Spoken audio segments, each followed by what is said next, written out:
thank you. It is always a pleasure to taking the session. Dear sir, madam, today we are here to have a session on joyful mathematics.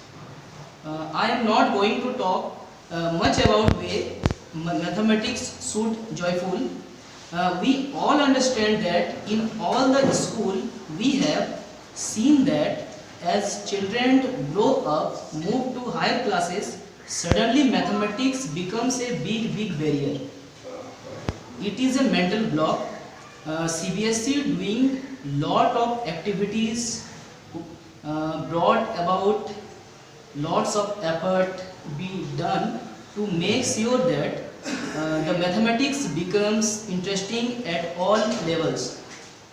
So in this session today I am going to discuss ideas such that we can use in our classroom where we can make mathematics really joyful. For making mathematics joyful, we don't need big things. We just small efforts. It involves some innovative ideas need to be implemented in our classroom, connecting mathematics in our day-to-day life. My session will be bilingual. Now, how to make mathematics joyful? The first one is connecting mathematics in our day-to-day life. Okay, now I share my experience. One of my friend work with the organization Azim Premji Foundation. Azim Premji Foundation is basically a non-profit organization that has been working since 2000 with the elementary education system in rural government school. One day I talked to him कि यार आप लोग जो जाते हैं organisation, चूँकि organisation आप लोग को भेजते हैं तो छोटे छोटे उन लोग को जाना होता है छोटे छोटे स्कूल, और छोटे छोटे स्कूल में जाकर उन लोग को छोटे छोटे बच्चों को पढ़ाना होता है. तो मैंने उनसे पूछा कि अच्छा एक बात बताइए, आप लोग जो छोटे छोटे स्कूल जाते हैं और वहाँ पर जो छोटे छोटे बच्चे हैं उन लोग को आप लोग मैथमेटिक्स सिखाते कैसे हैं? ये तो एक छोटा बच्चा को मैथमेटिक्स सिखाना मतलब बहुत बड़ी बात है. वो छोटे छोटे बच्चे का जो बेस तैयार करना ये भी बहुत बड़ी बात होती है. तो उन्होंने कहा कि बच्चे को जब हम लोग मैथ सिखाते हैं तो उनका अनुभव हम लोग को साथ लेके चलना पड़ता है. जैसे जहाँ पर हम लोग जाते हैं वहाँ बहुत अलग अलग बैकग्राउंड के बच्चे आते हैं, तो सबको साथ लेकर, जैसे वहाँ बहुत सारे ऐसे बच्चे हैं जिनके घर में लोहा से रिलेटेड सामान बनते हैं, जिनके घर में खेती होती है, तो इस तरह के बहुत सारे बच्चे आते हैं. तो वो एक एक्सपीरियंस शेयर कर रहे थे कि वो एक गांव में गए हुए थे. वहाँ जब गए स्कूल तो बच्चों लोग से पहले इंटरेक्शन करने के लिए कुछ सवाल पूछे. वो क्वेश्चन जो था वो मौखिक था. पहले वो ओरल उनसे पूछा गया मैथमेटिक्स के बारे में, कुछ क्वेश्चन पूछे, और पूछने के बाद तो वो बोले कि हम डायरेक्ट मैथमेटिक्स से सवाल कुछ हल नहीं किए. हम लोग क्या किए कि हम लोग उनसे पहले पूछे कि अच्छा आप लोग दुकान जाते हैं क्या? तो उन्होंने बोला हाँ दुकान जाते हैं. तो दुकान में क्या क्या खरीदते हैं? तो दुकान में पेन खरीदते हैं, कॉपी खरीदते हैं, कुरकुरे खरीदते हैं, बिस्किट खरीदते हैं. तो अच्छा ये जो आप लोग खरीदते हैं तो उसमें खरीदने के बदले कुछ तो देते होंगे? बोले हाँ हम लोग पैसे देते हैं, उसके बदले हम लोग को सामान मिलता है. तो उन्होंने कहा कि अच्छा आप अगर मान लीजिए कि 5 रुपये का एक पेन खरीदते हैं और एक 3 रुपये का बिस्किट खरीदते हैं तो कितना देना पड़ेगा दुकानदार को? तो बच्चे बोल दिए कि हाँ 8 रुपीज़ देना पड़ेगा. तो बोले कि ये तो ठीक चल रहा था, लेकिन क्या है कि उसके बाद हम लोग बच्चों से पूछना शुरू किए कि क्या एक काम करते हैं आज कि रोज आप लोग क्या करते हैं, हम लोग सवाल देते हैं और आप लोग सॉल्व करते हैं. आज क्या कीजिए, आप लोग सवाल दीजिए, हमको सवाल बना के लाइए और हम सॉल्व करेंगे इसका. तो बच्चे बोले कि हाँ ये तो थोड़ा इंटरेस्टिंग चीज़ है. इससे पहले तो हम लोग को सिर्फ सवाल को सॉल्व करना होता था, आज पहली बार हम लोगों को मिला है कि नहीं हमको सवाल देना है और मतलब हम लोग के जो सर है वो सॉल्व करेंगे। तो उन्होंने क्या किया कि घर गए, घर जाकर सॉल्व कुछ क्वेश्चन बनाना शुरू किया। उन लोग का क्वेश्चन बेसिकली अपना बैकग्राउंड से रिलेटेड था। जैसे जिनका बैकग्राउंड में कोई अगर उनका मम्मी पापा सब्जी बेचते थे तो उन लोग क्या करते थे, वो क्वेश्चन बना के लाए सब्जी से रिलेटेड।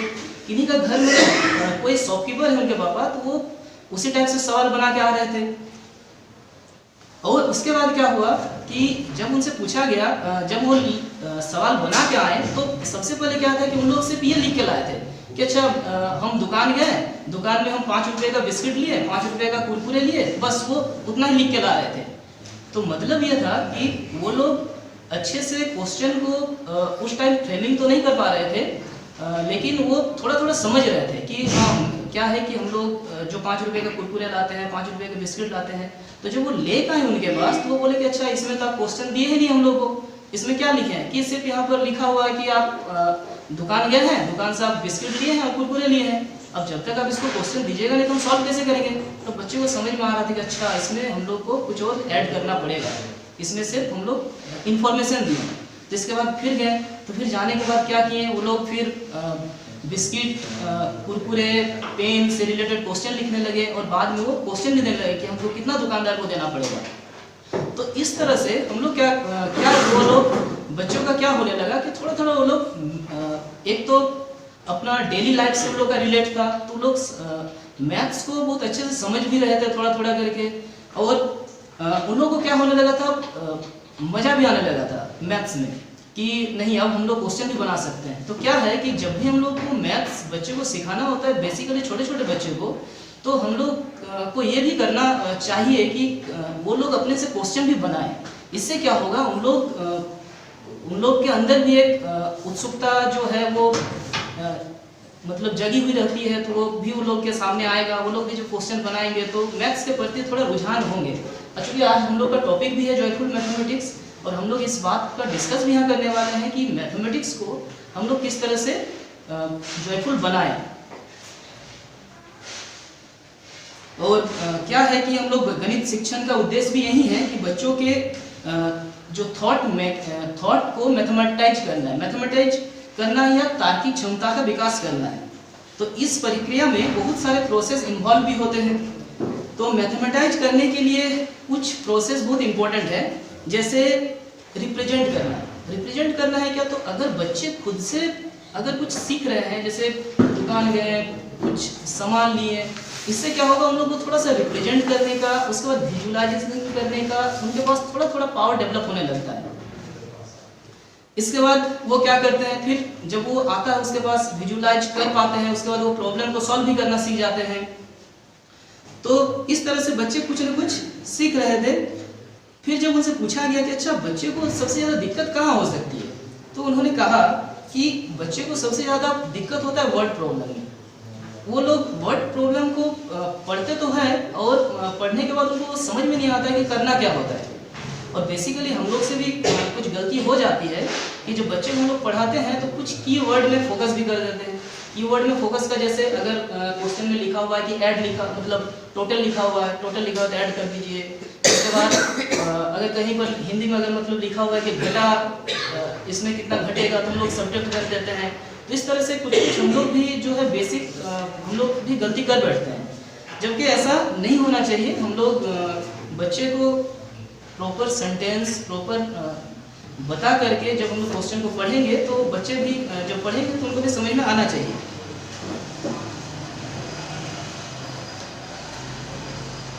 तो बच्चे का जैसे जॉयफुल मैथमेटिक्स में हम लोग इसका जॉयफुल के बारे में हम लोग बात कर रहे हैं, लेकिन बच्चे को जॉयफुल तभी होगा जब वो क्वेश्चन को अच्छे से समझेंगे। और क्वेश्चन को अच्छे से समझने के लिए उनको क्वेश्चन के बारे में समझ में आना चाहिए, जैसे उनके लिए उनको लैंग्वेज आना चाहिए। तो मैथमेटिक्स में क्या है, मैथमेटिक्स सीखने के लिए उनको साथ में लैंग्वेज को भी लेके हम लोग को चलना पड़ेगा। सिर्फ हम लोग अगर सोचेंगे कि नहीं हम इनको मैथ सिखा सकते हैं तो ऐसा पॉसिबल नहीं है। इसके लिए हम लोग को क्या करना पड़ेगा कि जो भी लैंग्वेज है, लैंग्वेज के बारे में भी उनको अच्छे से ज्ञान देना पड़ेगा, ताकि वो क्या कर पाएँ कि अपना क्वेश्चन को पढ़ के समझ पाएँ कि क्वेश्चन में क्या कहना चाह रहा है। और अभी क्या है कि इसके लिए हम लोग को क्या करना पड़ेगा, भाषा। और अभी चूंकि NEP 2020 में भी कहा गया है कि जो गणित का बेसिक, मैथ का जो बेसिक लेवल है उसके साथ लैंग्वेज को भी हम लोग को साथ में लेके चलना पड़ेगा।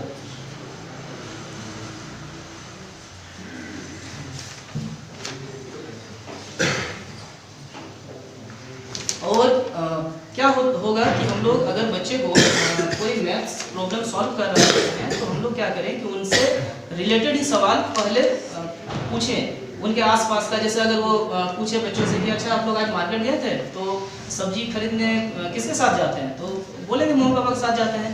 अच्छा मान लीजिए कि सब्जी आपका कोई सब्जी है, जैसे आलू है, आलू को अगर आप मान लीजिए 5 रुपये 15 रुपीज़ केजी रुपया आप लेते हैं, तो हम लोग 2 केजी अगर आलू लेंगे तो कितना देना पड़ेगा दुकानदार को।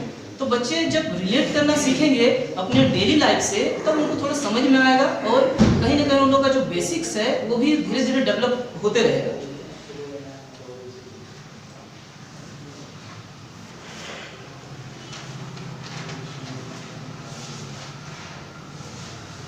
और हम लोग कभी कभी क्या कर बैठते हैं कि जब भी कोई क्वेश्चन रहता है तो हम लोग बच्चों को हमेशा इजी से इजी क्वेश्चन से शुरू करना चाहिए। जैसे हम लोग कभी कभी क्या करते हैं, एक एग्जांपल के तौर पर ले रहे हैं, जैसे किसी बच्चे से अगर हम लोग पूछें कि राम के पास 4 पेंसिल है और मोहन ने 3 दिए तो अब उसके पास कितना पेंसिल होगा। इसमें अब बच्चे थोड़ा कंफ्यूज कर जाते हैं क्योंकि इसमें कुल नहीं लिखा हुआ है। अगर कुल लिखा रहता तो वो ऐड कर देते, लेकिन अगर हम लोग इसको अच्छे से समझाएं तो वो लोग अब क्या करेंगे कि अगर उसमें कुल लिखा है, किसी कीवर्ड में फोकस न होकर वो अपना क्वेश्चन को सॉल्व कर सकते हैं। तो इस तरह से 2 क्वेश्चन ले रहे हैं और वो क्वेश्चन हम लोग को देखना चाहिए कि किस तरह से क्वेश्चन का लेवल अचानक से न बढ़ा करके धीरे धीरे बढ़ाए। जैसे एक क्वेश्चन तो अभी बताएं कि राम के पास 4 पेंसिल है और मोहन ने 3 दिए तो अब उनके पास कितने पेंसिल हो गए। और दूसरा क्वेश्चन क्या है कि मैंने 4 पेंसिल दे दी, अभी मेरे पास 7 पेंसिल है, तो मेरे पास कितनी पेंसिल थी। अब दोनों क्वेश्चन में अगर देखा जाए तो इसमें थोड़ा सा बुनियादी फर्क है। पहला वाला से दोनों में हम लोग को ऐड करना है, लेकिन पहले वाले से दूसरे वाले जो क्वेश्चन है वो थोड़ा सा हार्ड है। इसमें बच्चे को समझने में भी दिक्कत होगी कि नहीं, पहले 4 पेंसिल जो 4 पेंसिल दे दिए, इसके बाद अभी मेरे पास 7 पेंसिल बचा हुआ है, तो मेरे पास कितने पेंसिल होगी। तो ये थोड़ा सा, तो हम लोग को भी क्वेश्चन जब बच्चों से करना चाहिए तो धीरे धीरे लेवल को बढ़ाना चाहिए। अचानक से बढ़ाने से उन लोगों को भी दिक्कत होगी। दूसरा बात, हम लोगों को सबसे पहले तो क्या है कि शॉर्टकट से बचना चाहिए। मतलब सवाल में जो कुल देखने पर जोड़, कितना बचा हुआ देखने पर घटाव, ये करा देने से ये एक्चुअली बच्चे को समझाने का गलत तरीका है। और अगर हम लोग बच्चे का उत्तर देखते हैं तो विश्लेषण में सिर्फ देखें कि सही क्या है और गलत क्या है, तो समझ नहीं पाएंगे बच्चे सोच किस तरह से रहा है। क्योंकि हर बच्चे का व्यक्ति का गणित करने का अपना तरीका होता है और अलग अलग होता है। उस तरीके पर अपना, अगर हम लोग कोई अपना, जैसे हम लोग कोई क्वेश्चन सॉल्व कर रहे हैं, क्वेश्चन सॉल्व करके और बच्चे को बोल देंगे देखो ये हम लोग क्वेश्चन सॉल्व किए हैं, ये इस तरह से सॉल्व होगा, तो ऐसा नहीं है। कोई भी मैथ्स को सॉल्व करने का अगर हम लोग कोई स्टैंडर्ड प्रोसेस को अपना करके बच्चे को थोप देते हैं कि नहीं इसी मेथड से बनेगा, तो ये दिक्कत है। तो बच्चे को हम लोग मैथ नहीं सिखा पाएंगे। इसके लिए क्या करना पड़ेगा, बच्चे को खुद से सॉल्व करने देना है। बीच में वो मिस्टेक कर सकते हैं तो उनके पास जाके हम लोग को ये देखना पड़ेगा कि मिस्टेक जो कर रहे हैं तो उसका कारण क्या हो सकता है। ये जो मिस्टेक कर रहे हैं, क्या इनके बेसिक्स में कोई प्रॉब्लम है क्या, या क्या दिक्कत है। तो वो जब तक हम लोग उनको सॉल्व करके उनके बारे में अच्छे से विश्लेषण नहीं करेंगे, तब तक हम लोग बच्चे को मैथ्स अच्छे से नहीं सिखा पाएंगे। उसके अंदर जोड़ने हल करने के तरीके में वेरिएशंस होते हैं। सब बच्चे होते हैं, सब बच्चे भले हम लोग कोई क्वेश्चन अगर बोर्ड में दिए किसी बच्चे को सॉल्व करने के लिए, सब सॉल्व भी कर रहे हैं, लेकिन जब अंदर में प्रोसेसिंग होता है उनके बीच में, तो ऐसा जरूरी नहीं है कि हम लोग जैसे सोच रहे हैं सब बच्चा सेम टाइप से सोचे, ऐसा कोई जरूरी नहीं है। सबका सोचने का तरीका अलग अलग हो सकता है। हाँ, लास्ट में सॉल्व करते टाइम आंसर सेम आएगा, लेकिन बीच का जो प्रोसेस है वो सेम नहीं रहेगा, वो एकदम अलग अलग रहेगा। बच्चे को उस चीजों को करने का परिप्रेक्ष्य क्या है और समझ क्या है, ये हम लोग को देखना पड़ेगा। वो तर्क क्या इस्तेमाल कर रहा है और उस तर्क पर बातचीत भी होनी चाहिए कि जैसे आप ये स्टेप जो लिख दिए ये मतलब कैसे लिखे, क्यों लिखे, क्या आपके पास क्या कारण था जो आपने ये लिख दिए। तो ये बच्चा जब आपको बताएंगे कि नहीं हम ये स्टेप इसके कारण लिखे हैं, तो आपको समझ में आएगा कि अच्छा इसमें या तो ये दिक्कत है, या अगर अच्छे से सॉल्व कर रहे हैं तो बहुत अच्छी बात है। और इसके बाद जैसे हम लोग क्या है कि अगर मान लीजिए कोई अगर एग्जांपल लेते हैं, बच्चे को हम लोग पढ़ा रहे हैं फैक्टराइजेशन, ये रेशनल नंबर को ऐड करना। क्लास 3 या 4 के बच्चे को अगर हम लोग रेशनल नंबर को ऐड करना सिखा रहे हैं, तो जैसे मान लीजिए अगर हम उनको दिए ऐड करना 3/4 प्लस 4/3, वो क्या कर रहे हैं बच्चे, ऐड कर दिए 7/7 लिख दिए। तो इसका मतलब क्या, बच्चे को नंबर का थोड़ा सा ज्ञान तो है लेकिन उसको सॉल्व करने नहीं आता है कि रेशनलाइज मतलब रेशनल नंबर को कैसे ऐड किया जाए, फ्रैक्शन को कैसे ऐड किया जाए। वो क्या किए, जो ऊपर वाला पार्ट है मतलब न्यूमरेटर को न्यूमरेटर के साथ ऐड कर दे रहे हैं और डिनोमिनेटर को डिनोमिनेटर के साथ ऐड कर दे रहे हैं। इसका मतलब क्या है कि उनका बेसिक्स में कुछ प्रॉब्लम है। हम लोगों को क्या करना चाहिए, उनके पास जाके उनको समझाना चाहिए कि नहीं इस फ्रैक्शन को ऐसे ऐड नहीं किया जाता, इसके लिए हम लोग को एलसीएम लेना पड़ता है, इसको इस तरह से सॉल्व करना पड़ता है। और सबसे एक इम्पोर्टेंट बात ये भी है कि बच्चों की जो गलतियां होती है वो गलतियां एक्चुअली नहीं होती है, वो बच्चों को सोचने समझने के लिए बहुत महत्वपूर्ण कड़ी होती है जो हमारे शिक्षण प्रक्रिया में मदद करता है। तो इस तरह से हम लोग क्या कर सकते हैं कि बच्चे को अपना डेली लाइफ से एग्जाम्पल देकर बच्चे को थोड़ा थोड़ा मोटिवेट कर सकते हैं बच्चे को मैथ सिखाने के लिए। अभी क्या है कि मैथ सिखाने के लिए हम लोग के पास मैथमेटिक्स को जॉयफुल बनाने के लिए हम लोगों के पास बहुत सारा तरीका है, जिनमें से कुछ तरीका, उनमें से एक तरीका ये है आर्ट इंटीग्रेशन। मतलब अपने मैथ्स जब हम लोग बच्चे को सिखाते हैं तो उसमें अपना आर्ट को कैसे इन्वॉल्व किया जाए। हमारे क्लासरूम के अंदर इनोवेटिव टीचिंग का जरूरत क्यों पड़ता है, खासकर मैथमेटिक्स में। मैथमेटिक्स के अलावा और बाकी सब्जेक्ट भी है, लेकिन खासकर मैथमेटिक्स में बोलना चाहूँगा कि क्यों ज़रूरत पड़ रहा है। क्योंकि आमतौर पर खासकर मैथ्स में हमें क्लास की निरस्ता को खत्म करना होता है। ज़्यादातर बच्चे एक तरह से क्वेश्चन क्या है, कुछ क्वेश्चन दे दिए और वो क्वेश्चन फॉर्मूला लगा के सॉल्व कर रहे हैं। तो बच्चों के अंदर थोड़ा निरस्ता भी आ जाती है कि क्या एक ही फॉर्मूला से हम लोग सारा क्वेश्चन को सॉल्व कर रहे हैं। तो इसीलिए हम लोग को क्या करना पड़ता है कि वो ट्रेडिशनल मेथड को छोड़कर हम लोग को कुछ ऐसा मेथड या ऐसा कुछ उपाय करना पड़ता है जिसके चलते क्या आपका क्लास क्या हो, थोड़ा इंटरेस्टिंग लगे। अगर हम लोग किसी टॉपिक को मैथ्स में विजुलाइज करा पाएँ तो ये बच्चे को बच्चे क्या करेंगे, चैप्टर को आसानी से रोचकता के साथ कर पाएंगे। और एक बार वो अगर विजुलाइज कर लिए तो वो क्या करेंगे, आगे भूलेंगे नहीं, वो याद रह जाएगा उनके लिए। जैसे मान लीजिए कि अगर हम लोग सर्कल और स्फीयर पढ़ा रहे हैं और सर्कल और स्फीयर में बच्चे को कंफ्यूजन होने लगता है कि देखने में तो सब एक जैसा है, क्योंकि हम लोग विजुलाइज अगर बोर्ड में फिगर बना रहे हैं तो स्फीयर और सर्कल का जो पहले कभी देखे नहीं उनको लगता है ये दोनों एक ही चीज़ है। लेकिन अगर उसको किसी तरह का हम लोग विजुलाइज करा पाएँ, उनसे रिलेटेड चाहे कोई एग्जाम्पल देकर, तो बच्चे को क्या होगा, समझने में आसानी होगा और वो एक बार समझ जाएंगे तो बहुत अच्छे से याद रख पाएंगे। और हम लोग जानते हैं कि क्लासरूम में बहुत डिफरेंट टाइप के लर्नर रहते हैं और हम लोग को क्या करना पड़ता है, सेम कॉन्सेप्ट को डिफरेंट टाइप से बताना पड़ता है। जिससे क्या होता है कि अलग अलग टाइप के लर्नर होने के कारण एक ही चीज़ को अलग अलग टाइप से बताने से ही सब बच्चे समझ पाएंगे। क्योंकि अगर हम लोग एक तरीके से अगर बता दिए तो हो सकता है किसी बच्चे को समझ में आए, किसी बच्चे को समझ में नहीं आए, तो ये दिक्कत होती रहती है। लेकिन अगर हम लोग अलग अलग तरीके से सबको समझाएं तो वो समझ जाएंगे। और जॉयफुल बनाने के लिए हम सब जानते हैं कि कुछ आर्ट है क्लास में जिसमें क्या कर सकते हैं, उसको यूज करके हम लोग जॉयफुल बनाया जा सकता है। जिसमें से एक बहुत इम्पोर्टेंट है जिसमें से क्या है, म्यूजिक है। तो म्यूजिक से क्या हो सकता है कि हम लोग अपने क्लास के रोचकता को बढ़ा सकते हैं, बनाए रख सकते हैं। बच्चे अच्छे से पढ़ेंगे भी। जब हम लोग किसी मैथ्स में अगर उनको म्यूजिक के साथ ऐड कर देते हैं तो बच्चे बहुत आसानी से समझ भी जाते हैं। और क्या होता है कि हम लोग म्यूजिक को बहुत जल्दी याद भी कर लेते हैं।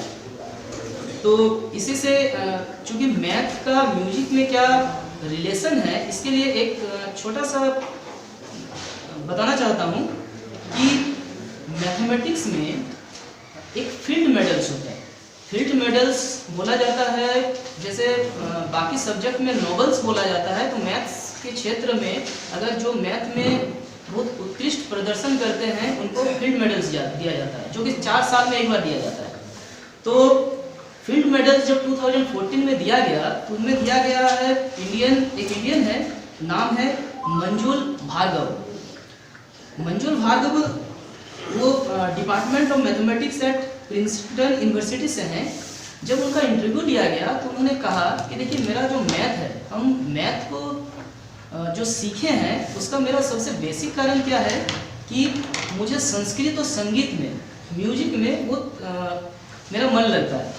उनको संस्कृत भी अच्छा लगता है और संगीत भी अच्छा लगता है। क्योंकि वो संगीत के साथ साथ वो क्या थे, एक संगीतज्ञ के साथ साथ वो एक तबला वादक भी थे। वो तबला भी अच्छे से बजाना जानते हैं और वो सीखे भी हैं पंडित प्रेम प्रकाश शर्मा और उस्ताद जाकिर हुसैन से। तो मतलब क्या है कि वो अपने लाइफ में जब म्यूजिक को ऐड किए हैं, बचपन से म्यूजिक सुने हैं, बचपन से संगीत पढ़े हैं, ये संस्कृत पढ़े हैं, जिसके चलते क्या है उनका मैथ जो पार्ट है वो बहुत अच्छा हो गया है। और जिसके चलते क्या है वो अभी तो फिलहाल department of mathematics eight Princeton university में प्रोफेसर है और उनको फील्ड मेडल मिला है। और फील्ड मेडल एक्चुअली बहुत रेयर केस में मिलता है। वो 40 उनको मिलने के लिए होना चाहिए 40 साल से कम उम्र के, जिनका 40 साल से कम उम्र है उनको ये फील्ड मेडल मिलता है। जिन्होंने मैथमेटिक्स के क्षेत्र में बहुत अच्छा काम किया है उन्हीं को ये मिलता है। तो मतलब बताने का मतलब ये है कि अगर हम लोग मैथमेटिक्स पढ़ रहे हैं तो मैथमेटिक्स में अगर हम लोग म्यूजिक को अगर यूज कर लें तो क्या होगा कि ये बच्चे बहुत अच्छे से समझ जाएंगे। छोटे छोटे कक्षाओं में जैसे नर्सरी, LKG, UKG में अगर स्टूडेंट को सामान्य सिद्धांत, टेबल, काउंटिंग म्यूजिक के द्वारा इजी तरीके से हम लोग क्या कर सकते हैं, सिखा सकते हैं। तो कभी भी अगर हम लोग क्लास में जाएं और मैथमेटिक्स को अगर म्यूजिक के साथ ऐड करें तो एक नाम दे सकते हैं हम लोग, म्यूजिमेटिक्स। ये म्यूजिमेटिक्स से क्या होगा कि हम लोग बच्चे को मैथमेटिक्स से म्यूजिक को रिलेट करके सिखा सकते हैं। एक छोटा सा पोएम है जो प्रॉफिट और लॉस से जुड़ा हुआ है।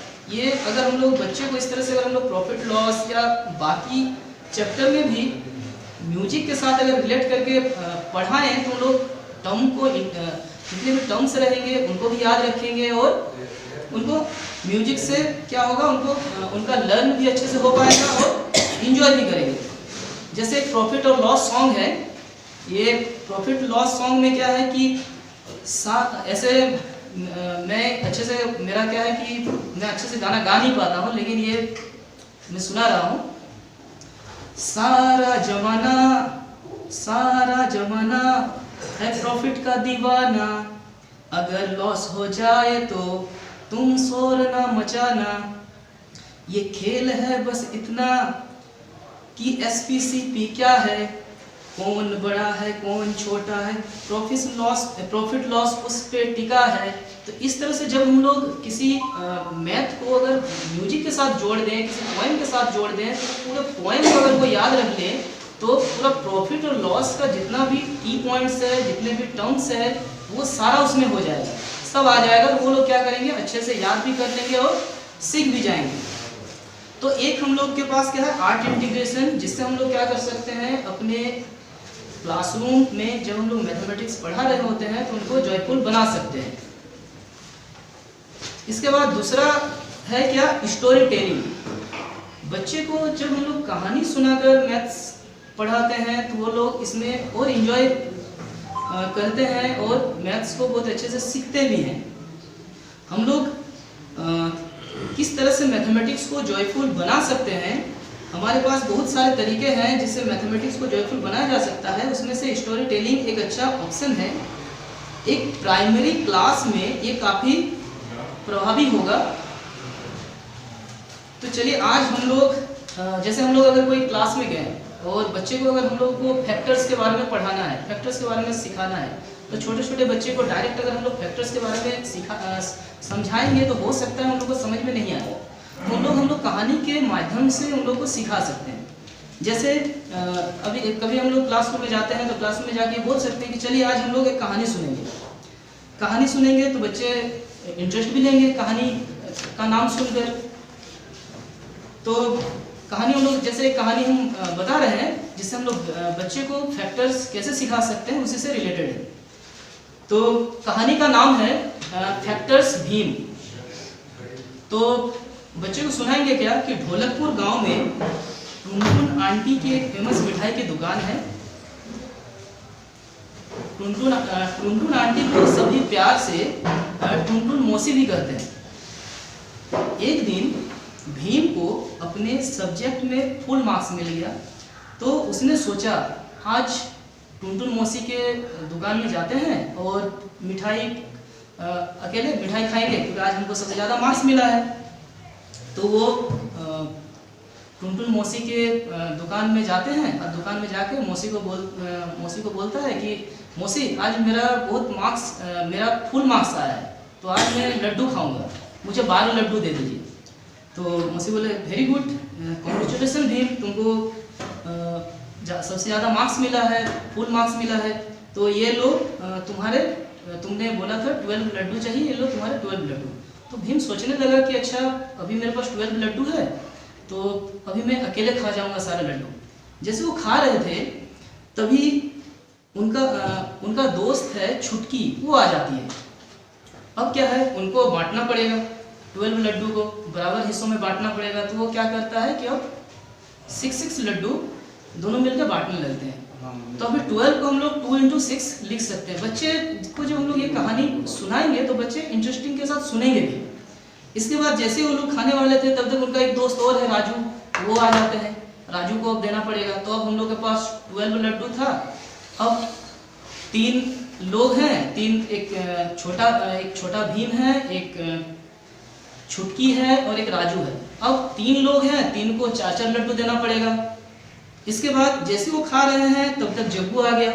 अभी क्या है, बच्चे चूंकि छोटा भीम देखते हैं, उनको सारा कैरेक्टर उनको पता है कि कौन छुटकी है, कौन छोटा भीम है। और ये जब आप कहानी के माध्यम से जब मैथ्स पढ़ाना शुरू करते हैं तो बच्चे बहुत इंटरेस्टिंग से सुनते भी हैं।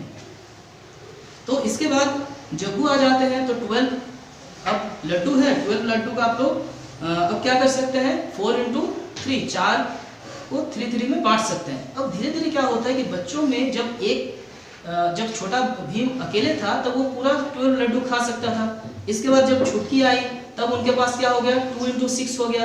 और जब हम लोग लिखते हैं कि 12 = 1 into 12, फिर लिखते हैं 12 = 2 into 6, फिर लिखते हैं 12 = 3 into 4, फिर लिखते हैं 12 = 6 into 2। इस तरह से जब लिखते हैं तो बच्चों में थोड़ा थोड़ा डेवलपमेंट होने लगता है कि अच्छा इसी को फैक्टर कहते हैं। तो 12 का फैक्टर हम लोग बता सकते हैं कि 1, 2, 3, 4, 6 और 12। इस तरह से हम लोग स्टोरी टेलिंग के माध्यम से बच्चे को सिखा सकते हैं। कोई भी टॉपिक हम लोग लेके अगर उसमें स्टोरी पे ऐसा होना चाहिए जिससे हम लोग लिंक कर पाए। अगर हम लोग कुछ दूसरा स्टोरी ले लेंगे तो हो सकता है उनको इंटरेस्ट न लगे, लेकिन अगर हम लोग इस तरह का अगर स्टोरी लेते हैं तो उन लोगों को इंटरेस्ट भी लगेंगे और वो सीख भी जाएंगे अच्छे से। इसके बाद हम लोग के पास क्या है, मैथमेटिक्स को जॉयफुल बनाने के लिए एक तरीका है रोल प्ले। रोल प्ले में क्या करते हैं, जैसे अगर हम लोग को नर्सरी के बच्चे को सिखाना है शेप के बारे में तो हम लोग नाम दे सकते हैं शेप प्ले। तो शेप प्ले में क्या होगा कि छोटे छोटे बच्चे हैं उनको बोला जाएगा कि काम कीजिए, आप लोग का जो जैसे शेप है, ट्रायंगल है, सर्कल है, क्वाड्रिलेटरल है, ये जितने भी शेप है सब घर से बना के लाना है और सबको क्या करना है, अपने पास रखना है। और वो शेप में नाम लिखा रहेगा। इसके बाद क्या होगा कि जब आपकी सबको बोलने को कहा जाए तो एक एक करके आप लोग को बोलना है कि ये ट्रायंगल है और ट्रायंगल से रिलेटेड कोई एक सेंटेंस, जैसे ट्रायंगल है तो इनका 3 साइड होता है।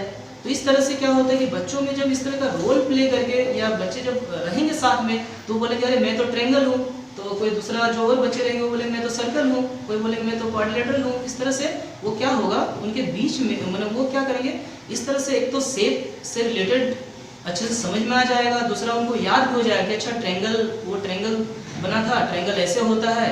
तो इस तरह से हम लोग क्या कर सकते हैं, शेप प्ले का यूज करके हम लोग बच्चे को सिखा सकते हैं। इसके बाद आता है, अगर हम लोग थोड़ा सा ऊपर क्लास में जाते हैं तो कॉन्ग्रुएंस ऑफ ट्रायंगल आता है। और कॉन्ग्रुएंस ऑफ ट्रायंगल में हम लोग बच्चे को क्या कर सकते हैं कि चूंकि शेप है, शेप प्ले नाम दिए हैं तो शेप का यूज करके पिक्चर बनाना। जैसे अगर हम लोगों को किसी चीज़ का पिक्चर बनाना है तो हम लोग बोल सकते हैं कि एक काम कीजिए, ये ट्रायंगल लीजिए और इसी ट्रायंगल से हम लोगों को सारा पिक्चर बनाना होगा। जैसे अगर एलिफेंट का फिगर बनाना हो तो एलिफेंट का फिगर हम लोग कॉन्ग्रुएंट ट्रायंगल से कैसे बना सकते हैं, तो कॉन्ग्रुएंट ट्रायंगल्स का यूज करके हम लोग एलिफेंट का फिगर बनाएंगे, चाहे किसी भी पिक्चर को हम लोग बना सकते हैं।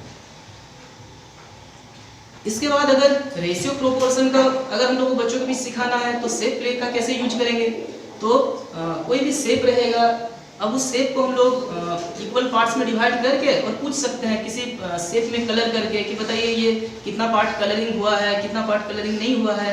इस तरह से हम लोग रेशियो प्रोपोर्शन को भी शेप प्ले के का यूज करके हम लोग सॉल्व कर सकते हैं। इसके बाद बच्चे को अगर हम लोग को जैसे स्क्वायर और स्क्वायर रूट सिखाना है तो बच्चे को हम लोग ये बोल सकते हैं कि काम कीजिए, आप लोग एक घड़ी बनाइए, उस घड़ी में क्या कीजिए, उसमें जितने भी आप लोग नंबर जानते हैं वो सारा नंबर को क्या कीजिए कि नंबर नहीं रहेंगे, सारा स्क्वायर रूट के फॉर्म में रहेंगे। तो इससे क्या होगा, बच्चे को पता चलेगा कि अच्छा ये 12 है, 12 की जगह पे हम लोग क्या कर सकते हैं रूट अंडर 144 लिख सकते हैं, 1 की जगह पे हम लोग क्या कर सकते हैं रूट अंडर 1 लिख सकते हैं, 2 की जगह पे रूट अंडर 4 लिख सकते हैं। इस तरह से क्या होगा, एक हम लोग के पास इनोवेटिव आइडिया भी होगा और बच्चे खेल खेल में स्क्वायर रूट को सीखेंगे भी और उनको इसमें क्या होगा कि वो इंजॉय भी करेंगे सीखते सीखते।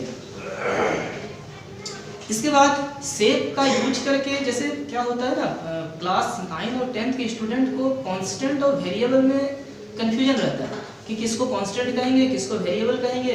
तो हम लोग फिगर पिक्चर के माध्यम से उन लोग को हम बता सकते हैं कि कौन सा कांस्टेंट है कौन सा वेरिएबल। जैसे कोई रोड है, रोड में गाड़ी चल रही है तो गाड़ी में जो भी कोई गाड़ी या कार चल रही होगी तो कार चल रही है तो पिक्चर में दिखेगा कि जो चल रही है वो वेरिएबल है, लेकिन आसपास में जैसे बिल्डिंग है, पेड़ है, जो भी चीज है ये सब आपका कांस्टेंट हो जाएगा। इसके बाद एक तरीका है लर्निंग फ्रॉम मिस्टेक। ये हम लोग बच्चों को ये नहीं सिखाते हैं लेकिन एक्चुअली ये भी करना चाहिए। क्या करना चाहिए कि बच्चे को क्वेश्चन सॉल्व करके दे देना चाहिए लेकिन उसमें मिस्टेक रहना चाहिए। जैसे अगर हम लोग कोई क्वेश्चन सॉल्व कर रहे हैं x² - a² = x + y × x - y, और अगर बोला जाए कि इसको सॉल्व कीजिए और ये सॉल्व करके दे दें तो हम लोग सॉल्व करके अगर x² - y² = x + y × x - y रहे तो क्या करेंगे और x = y अगर उसमें पुट करेंगे तो क्या होगा 0 0 कैंसिल हो जाएगा, 1 = 2 हम लोग प्रूव करके दिखा दें। तो इसमें क्या है, अगर बच्चे मिस्टेक ढूंढ पाए तो इसका मतलब क्या है कि बच्चे समझ रहे हैं कि कहाँ पर मिस्टेक है, कहाँ पर वो लोग जिस स्टेप में मिस्टेक है वो स्टेप बता पा रहे हैं कि नहीं ये मिस्टेक है, ये नहीं होना चाहिए, इसके चलते 1 = 2 प्रूव हो गया। तो ये सारा चीज हम लोग कर सकते हैं। इसके बाद नेक्स्ट है क्लासरूम को जॉयफुल बनाने के लिए हम लोग क्या कर सकते हैं, टेक्नोलॉजी का यूज कर सकते हैं। Use of technology concept clarity. अब क्या है कि टेक्नोलॉजी का यूज हम लोग आमतौर पे टेक्नोलॉजी का यूज तो करते हैं लेकिन टेक्नोलॉजी का यूज तो करते हैं लेकिन क्या होता है कि अच्छे से नहीं कर पाते हैं। हम लोग इससे पहले देख चुके हैं, कोरोना के टाइम हम लोगों को सारा चीज़ ऑनलाइन करना होता था। बच्चे का क्लास लेना, बच्चे को पढ़ाना, सारा चीज़ ऑनलाइन होता था। इस ऑनलाइन के दौरान अगर हम लोग थोड़ा भी टेक्निकली अगर साउंड नहीं होते तो हम लोग बच्चे को नहीं पढ़ा पाते। तो अगर हम लोग टेक्नोलॉजी को यूज करते हैं तो टेक्नोलॉजी को यूज करने से हम लोग क्या करते हैं, बच्चे को अच्छे से विजुलाइज करा सकते हैं, दिखा सकते हैं चीज़ को। जिनमें से एक है जियो बोर्ड। जियो बोर्ड में क्या है कि अगर जियो बोर्ड से अगर हम लोग बच्चे को पढ़ाते हैं तो इसमें बच्चे बहुत अच्छे से सारा चीज़ को विजुलाइज कर सकते हैं, अच्छे से सारा चीज़ को फील भी कर सकते हैं। दूसरा है जियो जेब्रा।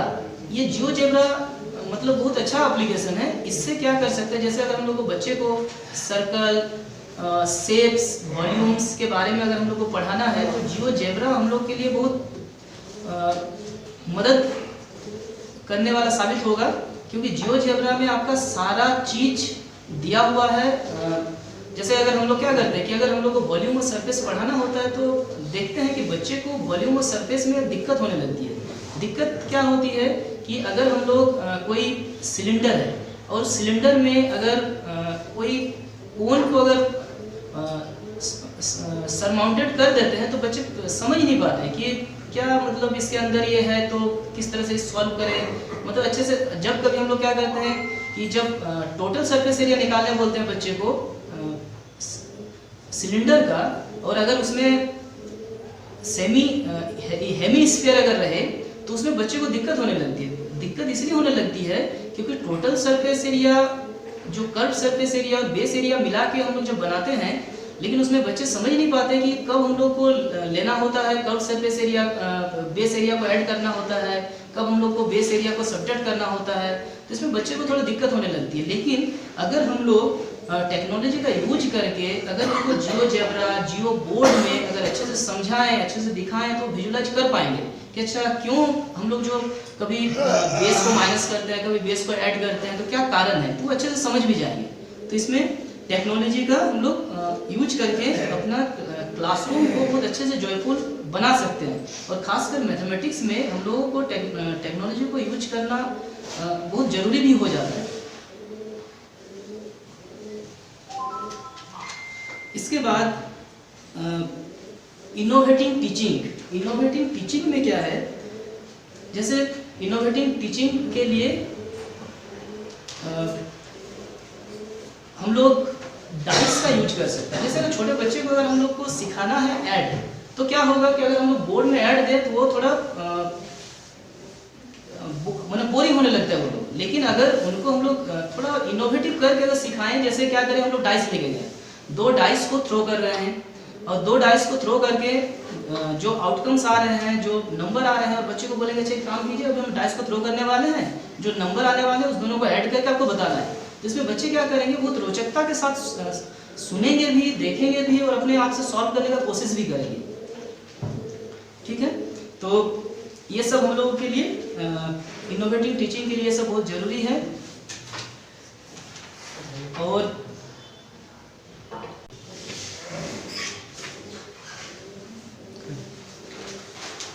तो हम लोग देखें हैं कि किस तरह से अपने क्लासरूम को हम लोग जॉयफुल अपने मैथमेटिक्स क्लास को कैसे जॉयफुल बना सकते हैं। इंटीग्रेशन का, आर्ट ऑफ इंटीग्रेशन का यूज करके, रोल प्ले, ये सब यूज ऑफ टेक्नोलॉजी का यूज करके, ये सब से हम लोग अपना क्लासरूम को जॉयफुल बना सकते हैं। अब और अंत में एक कविता के साथ मैं ख़त्म करना चाहता हूँ। गणित से जुड़ी हुई, जिंदगी के गणित से जुड़ी हुई कविता है कि अंक गणित से सुबह है मेरी, बीज गणित सी शाम, रेखाओं में खिंची हुई है मेरी उम्र तमाम, भोर किरण ने दिया गुणनफल, दुख का सुख का भाग, जोड़ दिए आहों में आंसू, घटा प्रीत का भाग, प्रश्न चिन्ह ही मिले सदा से, मिला न पूर्ण विराम, अंक गणित सी सुबह है मेरी, बीज गणित सी शाम, जन्म मरण के ब्रैकेट में ये हुई जिंदगी कैद, ब्रैकेट के ही साथ खुल गए इस जीवन के भेद, नफी नफी सब जमा हो रहे, आंसू आगे या आठों या आंसू आह अभावों की ही थे रेखाएं। Sorry, okay, thank you.